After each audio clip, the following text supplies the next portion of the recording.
تو اللہ تعالیٰ مجھے اور آپ کو فرقہ بازی سے بچائے. سب سے پہلی یہ دعا ہے. اور قرآن کا علم جو آپ نے یہاں بیٹھ کے میرے ساتھ حاصل کرنا، اور مجھے اللہ نے توفیق دی ہے کہ میں آپ کو پڑھاؤں، آپ کو اللہ نے توفیق دی ہے کہ آپ پڑھیں، تو یقین مانے اس میں ہر وقت یہ دعا کیا کریں کہ اللہ تعالیٰ ہمیں شیطان کی شر سے محفوظ رکھے اور فرقہ بازی جیسی لعنت سے بچاتے ہوئے خالصتاً اسلام کی تعلیمات پر عمل کرنے کی توفیق دے.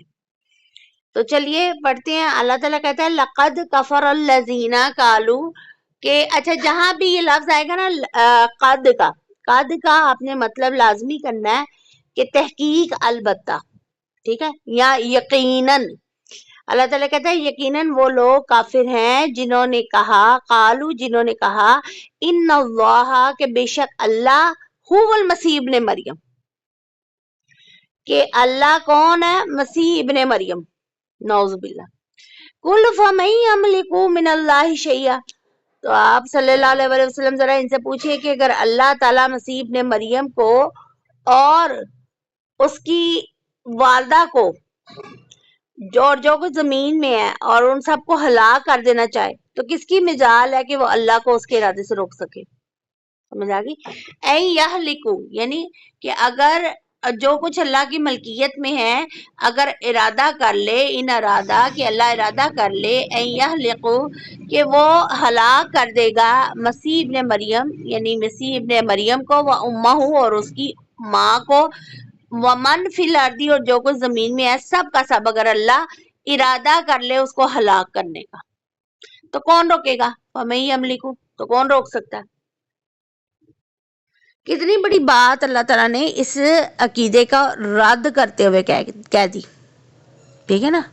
تو اس کو ذرا سمجھ لیں کہ یہ کافر لوگ عیسائی ہیں یا نصارہ جنہوں نے حضرت عیسیٰ کو بشریت سے نکال کر، یعنی انسانیت سے نکال کر الوہیت میں، آپ نے پڑھی نا توحید الوہیت میرے ساتھ، کہ توحید الوہیت کا مطلب ہے کہ ایک الہ کی عبادت کی جائے، تو حضرت عیسیٰ کی بشریت ختم کر کے الوہیت کی طرف ان کو لے جانے کی جو کوشش کی ہے وہ سراسر شرک ہے اور سراسر گمراہی ہے. اور اس میں گمراہی کے کئی راستے یعنی آتے ہیں، اور ایک فرقہ جو عیسائیوں میں وہ یہ بھی کہتا ہے کہ نعوذ باللہ اللہ تعالیٰ عیسیٰ علیہ السلام کے جسم میں حلول کر گئے، اللہ معاف کرے، نعوذ باللہ. تو یہ اللہ تعالیٰ کا عین ہے، یعنی اللہ ہے حضرت عیسیٰ، اور عیسیٰ جو ہے وہ اللہ، اور اللہ ہی حضرت عیسیٰ، نعوذ باللہ. اور پھر دوسرا فرقہ کہتا ہے کہ عیسیٰ اگر اللہ نہیں ہے تو البتہ ابن اللہ ضرور ہے، نعوذ باللہ. اور پھر ایک اور تیسری راہ ہے کہ یہ تین ہے، ایک میں تو حضرت مریم علیہ السلام کو بھی الوہیت میں شامل کر رہے ہیں، عبادت ان کی بھی کر رہے ہیں، تو دوسری طرف روح القدس یعنی حضرت جبرائیل کی بھی عبادت کی جا رہی ہے. عیسائیوں میں بھی بہت زیادہ فرقے ہیں. سمجھ آ گئی؟ اچھا اب اللہ تعالیٰ کہتا ہے کہ عیسائی حضرت عیسیٰ علیہ السلام اور مریم علیہ السلام دونوں کو الوہیت میں شریک بناتے ہیں اللہ کا، جبکہ اللہ تعالیٰ کہتا ہے کہ سیدنا عیسیٰ اپنے آپ کو بھی صلیب پر چڑھنے سے روک ہی نہیں سکے تھے، اور سیدہ مریم جو ہے اور علیہ السلام وہ اپنے آپ کو تو اب اس تہمت سے نہیں بچا سکی تھی جو یہودیوں نے ان پر لگائی تھی. وہ تو کہتے تھے یہ اللہ معاف کرے نعوذ باللہ کہ مریم جو ہے انہوں نے زنا کیا. تو الہ جو ہے، الہ کا مطلب وہ معبود برحق جو جس کے خلاف تو کسی کی جرت نہ ہو کہ وہ کوئی کام کر جائے اور وہ اس کو منع نہ کر سکے، روک نہ سکے. تو ان کے ساتھ تو سارے وہ کام ہوئے ہیں جو انسانوں کے ساتھ ہوتے ہیں. تو ہر چیز کس کے تصرف میں ہے؟ اللہ کے ہے. اور اگر اللہ ہلاک کرنا چاہے کسی بھی چیز کو تو کون ہے جو اس کو بچائے گا؟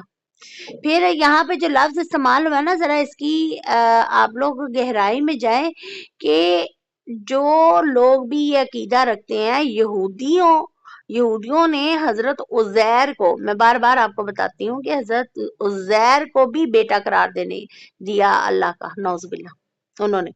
اور وجہ کیا تھی؟ صرف یہ کہ وہ زندہ ہو کے جب 100 سال بعد کی نیند کے بعد اٹھے ہیں تو وہ زیادہ ینگ تھے، اپنے پوتے پوتیاں ان کے سارے اور پڑ پوتے جو ہیں وہ بوڑھے ہو چکے تھے اور وہ ینگ تھے، کیونکہ اللہ نے ان کو 100 سال کی نیند سلا دیا تھا.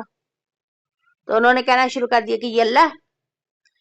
اچھا، اب یہ دیکھیں کہ یہ ساری چیزیں جو ہے نا، یہ ہمیں سوچ و فکر کی دعوت دیتی ہے.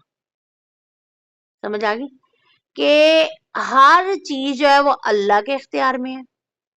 اللہ تبدیل کرتا ہے. اللہ نے اپنے پیغمبر بھیجے ہیں. وہ اللہ کی صرف تبلیغ کرنے آئے تھے کہ اللہ کی طرف آؤ. توحید کی تبلیغ کی انہوں نے کہ اللہ ایک ہے، الہ ایک ہے، اسی کو مانو. پھر انہوں نے تبلیغ کی کہ میں رسول ہوں اللہ کا، یا میں نبی ہوں اللہ کا، یہ انہوں نے بتایا. پھر جو کوئی بھی آیا نبی اس دنیا میں، رسول آیا، اس نے آخرت کی تبلیغ کی. سمجھ آ گئی؟ تو یہ آیات محض ان کا ترجمہ پڑھ کے گزر جانے کی ضرورت نہیں ہے. ان کی گہرائی میں اتر کر اس کو سوچیں، خود غور و فکر کریں، اور اپنے ارد گرد کے لوگوں کو شرک سے بچائیں. اب موجودہ صورتحال میں دیکھ لیں مسلمان کیا کیا کچھ کر رہے ہیں، کس طرح سے شانوں میں غلو کر رہے ہیں. آپ صلی اللہ علیہ وسلم کی شان میں غلو کر رہے ہیں، حالانکہ آپ صلی اللہ علیہ وسلم نے سختی سے منع کیا. ایک حدیث کے الفاظ ہیں کہ بھی جب مفہوم بیان کر رہی ہوں کہ جب کسی نے آپ سے ایسے کہا، کسی صحابی نے، کہ جیسے اللہ اور اللہ کا رسول چاہیں، تو آپ صلی اللہ علیہ وسلم غصے میں آ گئے اور آپ نے کہا کہ کیوں آپ مجھے اللہ کے ساتھ ملا رہے ہو. اتنی سی بات بھی کہنا ان کو گوارا نہیں تھی. تو یاد رکھیں، شرک خفی ہو یا ظاہری ہو، دونوں کا دونوں جو ہے نا وہ ہلاکت ہے.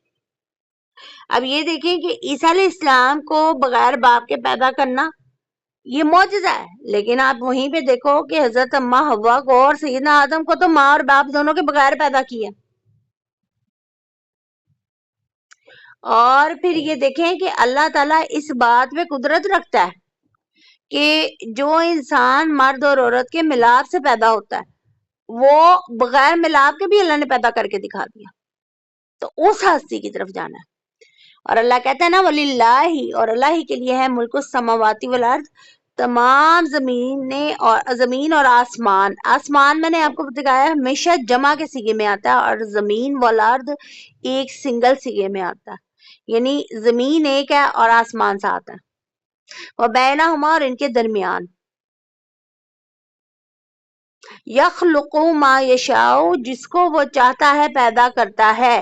اب اس میں آپ نے اس کو تفصیل سے پڑھ لیا کہ بغیر ماں باپ کے بھی اللہ نے پیدا کر کے دکھا دیا، بغیر باپ کے بھی پیدا کر کے دکھا دیا اللہ نے، اور ماں باپ کے جو ملاپ سے پیدا ہونے والی اولاد ہے وہ بھی اللہ ہی کا معجزہ ہے، اللہ ہی کی قدرت ہے.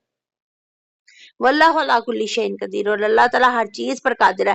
تو پھر غور و فکر یہ کرنے کی ضرورت ہے کہ وہ معبود برحق ہے، وہ الہ ہے، وہ رب ہے، وہ اسی میں ساری صفات ہیں جو ان سب چیزوں پر قدرت رکھتا ہے، نہ کہ وہ لوگ اتنی وسعت رکھتے ہیں یا اتنی پاور رکھتے ہیں جو اس کے انڈر ہے اور جو اسی کی تخلیق ہے. آپ کو پتا ہے کہ مشرکین عرب بھی جو تھے وہ اللہ کو رب مانتے تھے، لیکن کیا کرتے تھے؟ اللہ کے ساتھ شریک ٹھہراتے تھے. وہ کہتے تھے یہ بتوں کے وسیلے سے اللہ سنے گا ہماری. سمجھ آ گئی نا؟ تو ٹاپک تھوڑا سا چینج ہو رہا ہے یہاں سے کہ میں آپ کو وسیلے کی طرف لے کے جا رہی ہوں، لیکن بدقسمتی سے ہمارے مسلمانوں میں یہ بلا بہت زیادہ بڑھ گئی ہے، یہ بہت زیادہ جرم بڑھ گیا ہے، یہ بہت بڑا شرک بڑھ گیا ہے. وسیلے 3 ہی جائز ہیں، یاد رکھیں، وسیلے 3 ہی جائز ہیں جو ہمیں قرآن و سنت سے ملتے ہیں. سب سے پہلی بات یہ ہے کہ آپ اگر اپنی دعا، وسیلے کا مطلب ہوتا ہے قرب لینا، قریب ہونا. تو اس کو قرب لینے کے لیے، قریب ہونے کے لیے کسی ہستی کی ضرورت نہیں ہے، آپ کو ڈائریکٹ ہے اللہ آپ کے ساتھ. اللہ کہتا ہے میں آپ کی شارک سے زیادہ آپ کے نزدیک ہوں، اگر آپ مزید قرب حاصل کرنا چاہتے ہو اپنے نیک امال کا واسطہ دے دو مجھے، جیسے حضرت ابراہیم اور اسماعیل علیہ السلام نے دیا جب وہ خانہ کعبہ کی دیواریں بلند کر رہے تھے. تو انہوں نے دعا کی تقبل منا وانت السمیع العلیم، کہ اللہ تعالیٰ ہم سے قبول کر اور ہماری دعائیں قبول کر، بے شک تو جاننے والا ہے. پھر انہوں نے آپ صلی اللہ علیہ وسلم کی دعا کی تھی جب وہ خانہ کعبہ کی دیواریں بلند کر رہے تھے. تو آپ اور میں بھی جب وسیلہ اختیار کرنا ہو اپنے نیک امال کا اللہ کے سامنے واسطہ دے دیں کہ اللہ ہم نے نیک کام کیا ہے، یہ قرآن پڑھ رہے ہیں، پڑھا رہے ہیں، اللہ یہ اگر تجھے پسند ہے ہماری یہ دعا قبول کر، ہماری تمام نیک دلی حاجات پوری کر. پھر دوسرا وسیلہ آپ اختیار کر سکتے ہیں کہ آپ اللہ کو اللہ کے اچھے اچھے ناموں سے پکار سکتے ہیں، جیسے کہ اللہ نے کہا ہے کہ میرے صفاتی ناموں سے مجھے پکارو، میرے ذاتی ناموں سے پکارو، میں تمہاری کمزوریوں کو تمہاری خوبیوں میں بدل دوں گا. یعنی جیسے کہ اگر آپ توحید پرست نہیں ہیں، اللہ واحد ہے، آپ کو اللہ کا اسلام کا ذکر شروع کریں، اللہ آپ کو توحید پرست بنا دے گا. آپ کے پاس کچھ نہیں ہے، آپ اللہ کا نام یا اللہ یا وہاب کا ذکر کریں، اللہ آپ کو سب کچھ عطا کرے گا. آپ کی خامیوں کو، آپ کی کمیوں کو اللہ خوبیوں میں بدلے گا. ٹھیک ہے. پھر اس کے بعد ایک بات اور آ جاتی ہے ہمارے پاس وسیلے کے حوالے سے، کہ کوئی بھی نیک جو ہے یا کوئی بھی سینئر جسے سمجھ لیں، یا کوئی بھی نیک سمجھ لیں، آپ کسی دوسرے مسلمان کو اپنے لیے دعا کا کہہ سکتے ہیں. آج کل مسلمان کیا ہے، لوگ دوسری درگاہوں پہ گھومتے پھرتے رہتے ہیں، ادھر ادھر جاتے آتے رہتے ہیں، اور جی ڈھونڈ رہے ہوتے ہیں کہ کوئی اللہ کا ولی مل جائے، اس سے ہم دعا کرائیں. اللہ کے ولی تو آپ کے گھر میں بیٹھے ہیں، آپ کے ماں باپ ہیں. جن کے ماں باپ نہیں ہیں، آپ دیکھیں نا کہ اپنی خالوں سے کہیں، پھر خالائیں نہیں ہیں تو ماں کی فرینڈ سے کہہ دیں، باپ کے دوستوں سے کہہ دیں، یا سینئر جو ہیں، جو نیک ہیں، آپ کو لگتا ہے آپ کے قریب ہیں، جو آپ ان سے کہیں گے کہ ہمارے لیے دعا کیجیے.